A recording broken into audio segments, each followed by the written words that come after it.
Hey Aquanuts, welcome back to Tip Tuesday. This is episode 14. If you haven't watched last week's episode, there is a card right up here somewhere that you can go click.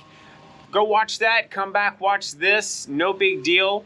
I want to get right into it. This week we're going to be talking about some of the basics that's going to help you keep your pool clean, clear, and trouble-free.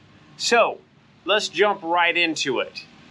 Number one is filtration. This is the filter that you have on your pool. It could be a sand filter, a DE filter, or a cartridge filter. Doesn't really matter what type of filter that you have. Each one of these filters needs serviced on a regular basis. My tip is when you're looking at changing your filter out, upgrading your filter, go bigger. Bigger is always better as far as filters go. So if you want to have a cleaner pool and use less electricity to make your pool work better, use a bigger filter. On sand filters, make those really big. Cartridge filters, they can also be big. I typically size my filters for about double what the pool needs. That way I can go longer between cleanings of the filter, and it takes less energy for the pump to shove water through the filter media, whether that's sand cartridge or DE. Now, as far as the different types of filter goes, the sand filter is probably the easiest to use, but it filters down to about 20 microns, about this big, let's just say. The cartridge filter is a little bit less easy. You have to break that down about once per month or once per week, depending on the size cartridge that you have. Again, I like to go bigger, so you only have to break them down once per month. It filters down to about 10 microns. Let's say it's about this big, so not the 20. By the way, sand filters, they have to be backwashed every week, regardless of what's going on, regardless of what the pressure says. Maintain your filters on a regular interval, whether that is weekly, bi-weekly, or monthly. Sand filters need to be weekly, regardless of what the pressure says.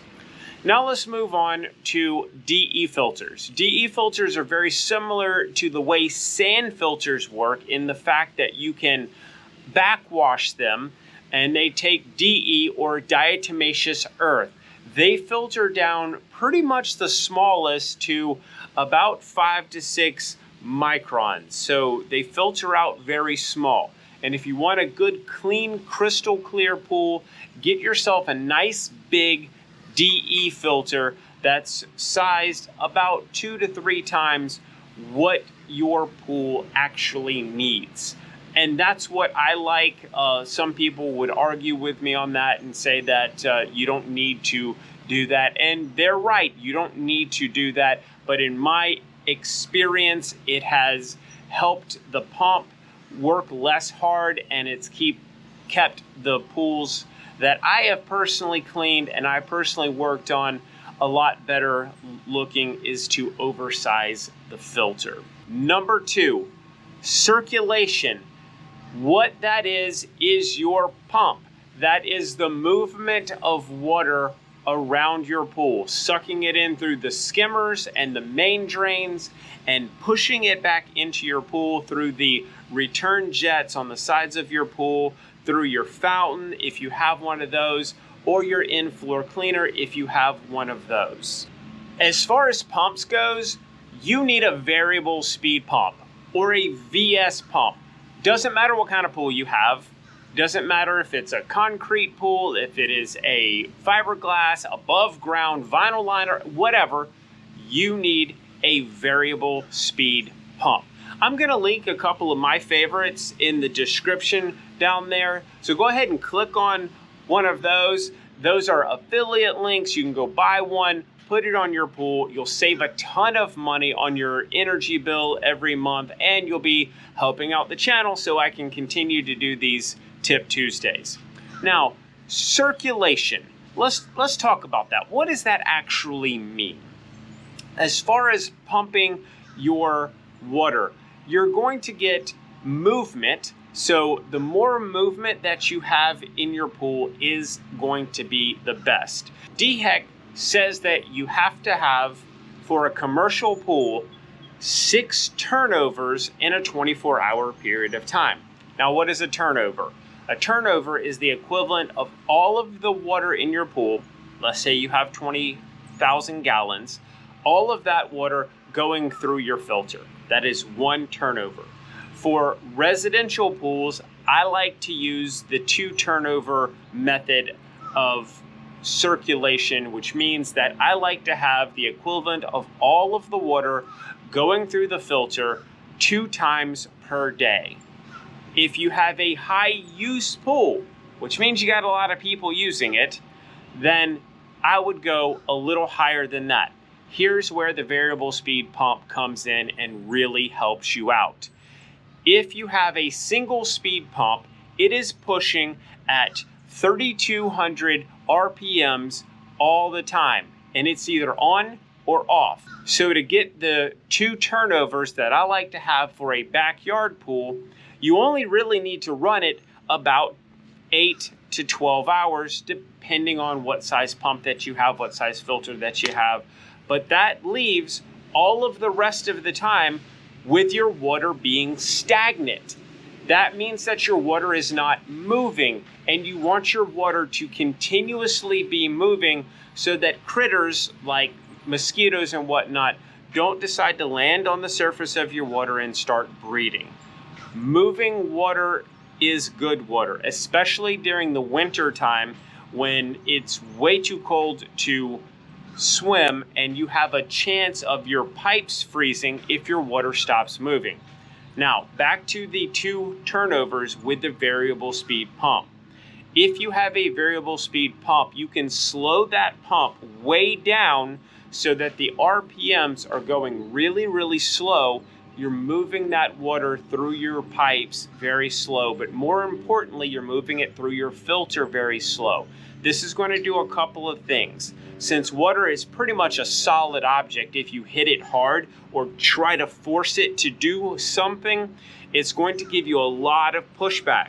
Slowing the water down helps the pump motor work way less hard, and it's kind of like a hockey stick. If you're moving just a couple of gallons per minute, the energy saving or the energy that it takes to turn that pump motor is way down here.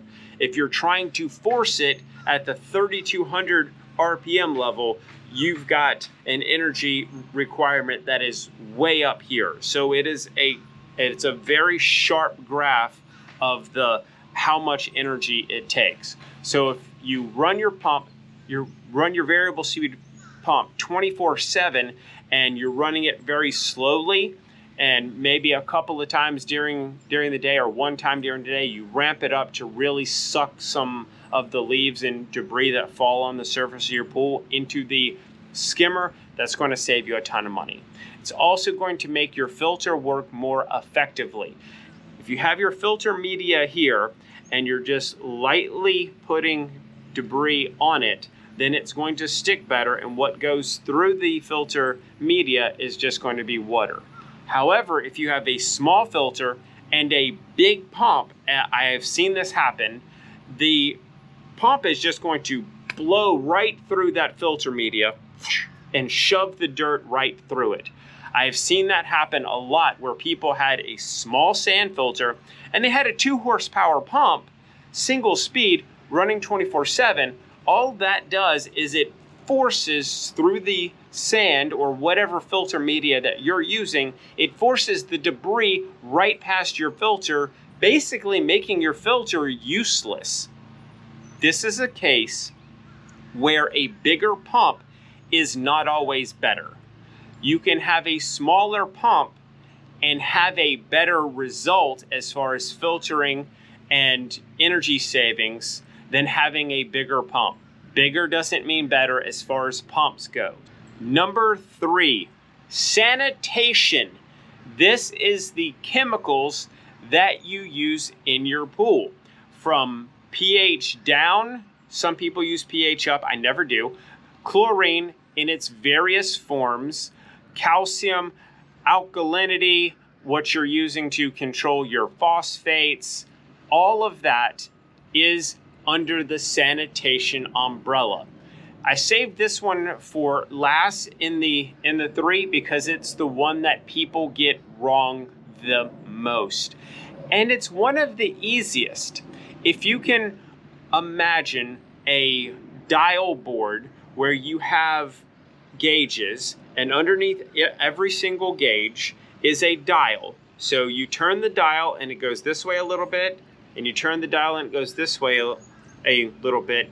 That's how this works. So imagine you have 7 different things. You have your chlorine, you've got your calcium, you've got your pH, you've got your alkalinity, and you turn one of these dials and it affects what is above it. So you're turning it, but sometimes it affects one of the other things. So you just have to adjust.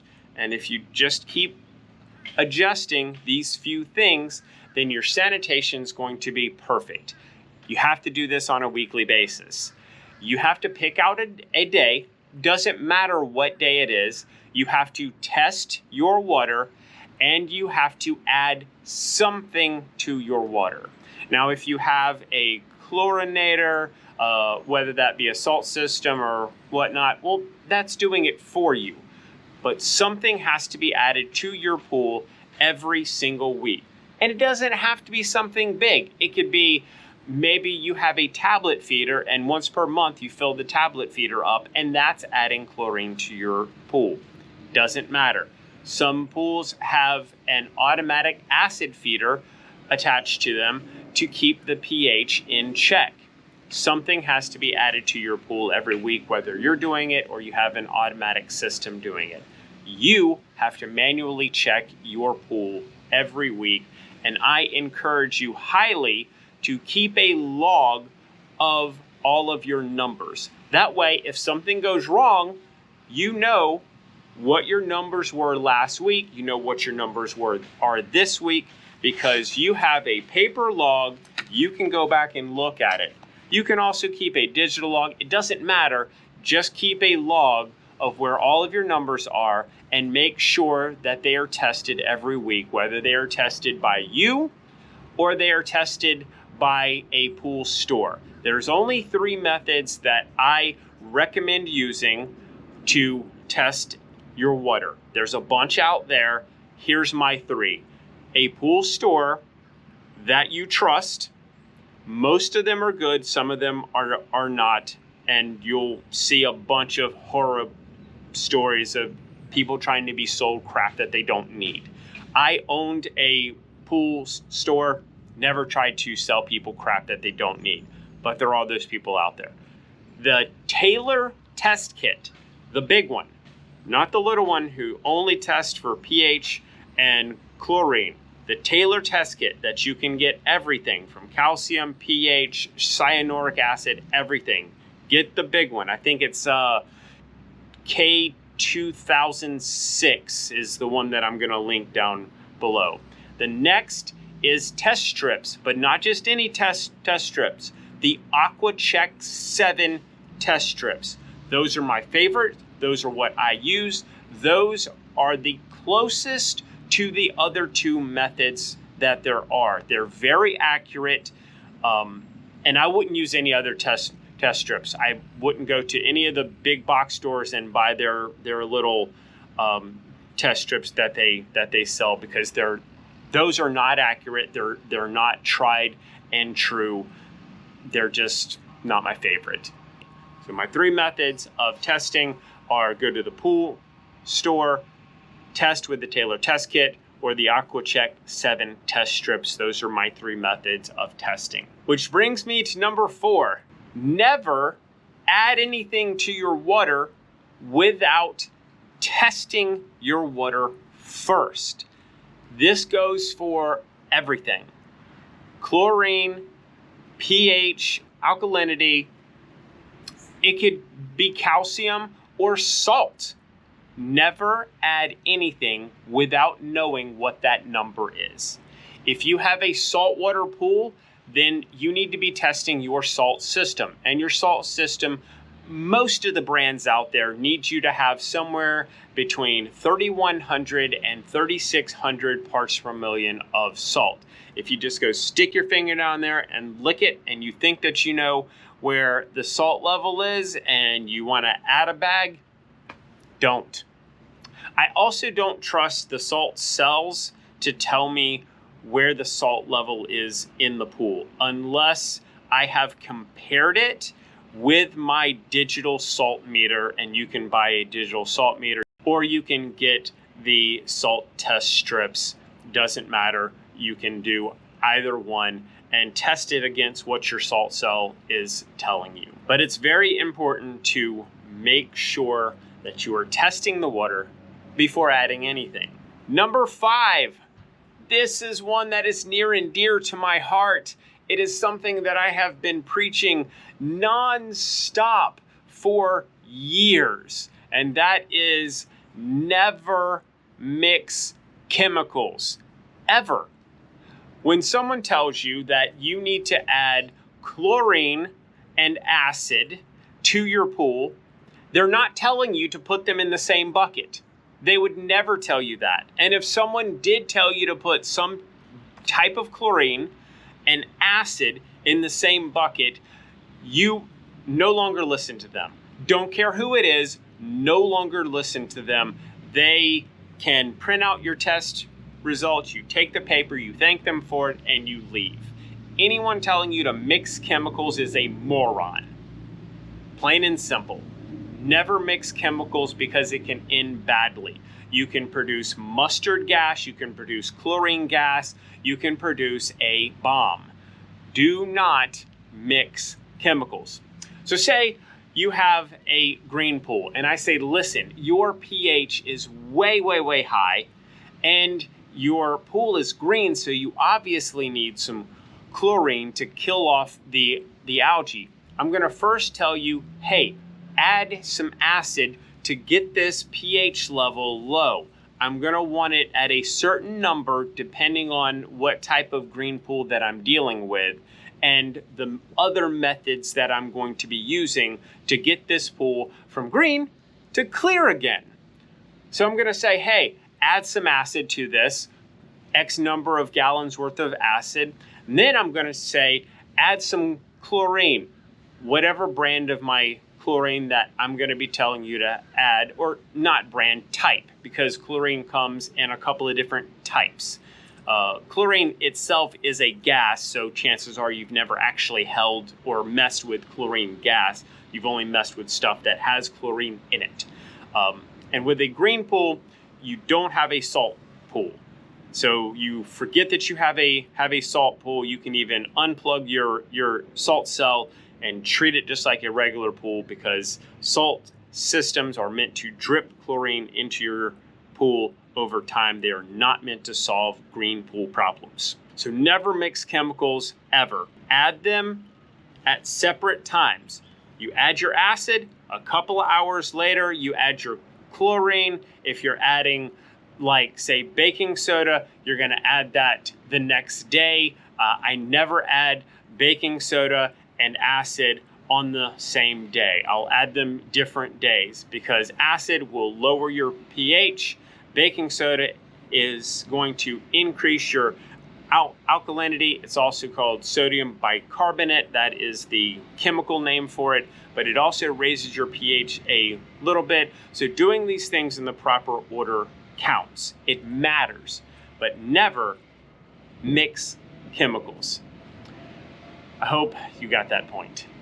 And for your bonus, if you're gonna criticize someone, walk a mile in their shoes. That way, you'll be a mile away and you'll have their shoes. Jack Handy. There is a link to other videos on the screen. Do me a favor and click on one. Thank you for watching.